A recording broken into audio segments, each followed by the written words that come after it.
Hey guys, we're Eden's Edge, and you're catching up on the latest country music news with CountryMusicRocks.net.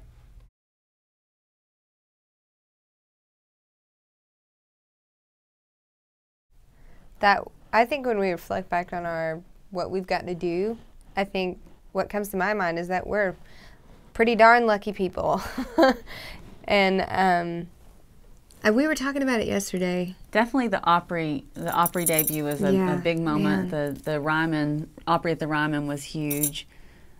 We got to be on some amazing tours. Learning from them and seeing how good of people they were and how they're just beautiful hearts and how they treated others. And we were talking about it yesterday about, like, you know, how important it is to reflect on your path and how important it is to reflect on how you got to where you are. And it really is somewhat overwhelming, and you're just kind of showered with grace and blessings when you think about every single step of every day and just how important it is to be diligent. But it didn't feel like diligence in a work sense. Like, we loved what we did. We loved playing music together. We loved being musicians, and that just kind of led us to where we are. And I felt like it was a big life lesson for me to learn that how you get to wherever that place is just being happy and doing what you love and having fun. And that was the first thing Reba told us, you know, when we first met her. She was like, I'm going to give you some advice, you know, just wanted to shower love on us immediately when she first met us. And that's what she said. So I'm trying to learn how to do that better and better every day. And I know Dean and Cheryl are too. We talk about that a lot.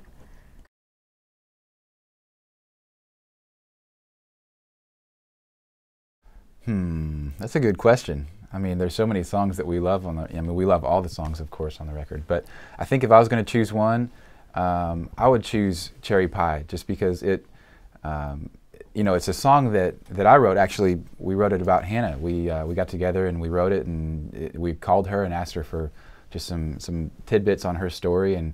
But you know, ultimately, what I really identify with in that song is the being grateful for the people that helped you get to where you are. And that feeling when you're singing a song and it's just rocking out and you're singing that feeling out loud, it really feels good.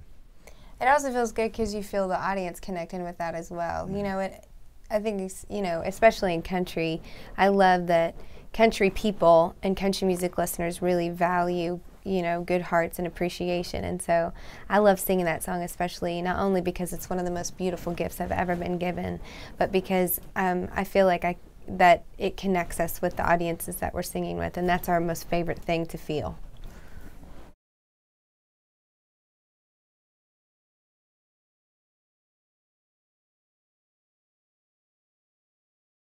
All three of us have influences, and a lot of them overlap, and that's the reason why a lot of us connect. But we all say, like, I guess what naturally makes up our sound, you know, we didn't even think about it until people started asking us, like, how did you come up with your sound? We're going like, you know, we might need to think about that a little bit, because we don't know. We just started playing together and it became what it was. But I kind of grew up in a family kind of folk Americana band, and Cheryl grew up in the bluegrass world, hardcore, and then Dean had a bunch of rock bands as a kid and all growing up. So we kind of have that country music all throughout, all three of us, and that's kind of what connects us, is the country influences, and then have the other influences between the three of us. So I think all of us could name a lot of names on what is influential to us, you know. Like, what are some of yours? Like, for me, Eric Clapton was a guitar player that I loved as a songwriter and a player.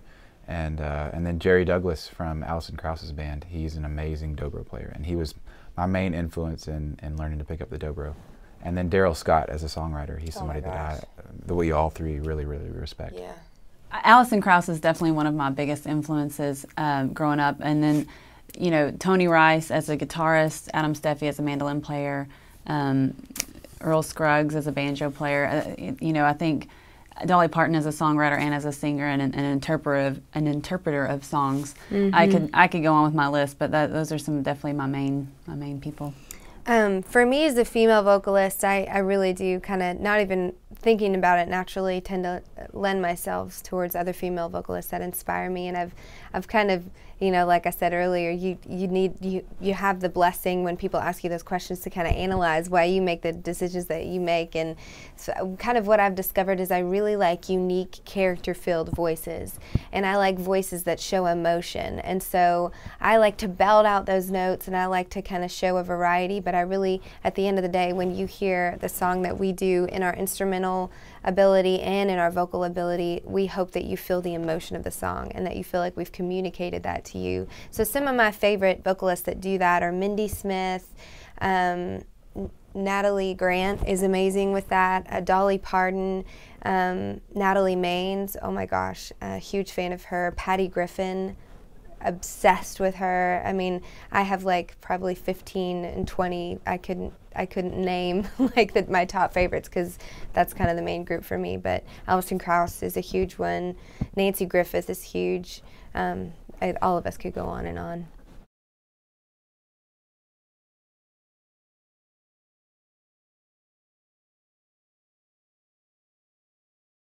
Outnumber Hunger has been an amazing experience for us, because not only have we gotten to learn a great deal about the hunger problem that faces Americans. 1 in 6 Americans faces hunger daily. And you know, through our experience with Outnumber Hunger, which is, just to explain it, is an organization that is working with Feeding America, and they're helping to supply local food banks with food. And so if you buy any General Mills specially marked product, you can go on the back and there's a code on the box, and you can go to General Mills website or outnumberhunger.com and type in the code. You type in your zip code, and they send 5 meals to your local food bank. So not only does it help you to help your local food bank and to help the hungry people in your town, it's just a great deal, because it's spreading the knowledge across America about the hunger problem that faces America and what we can do in a very simple way to help deal with that.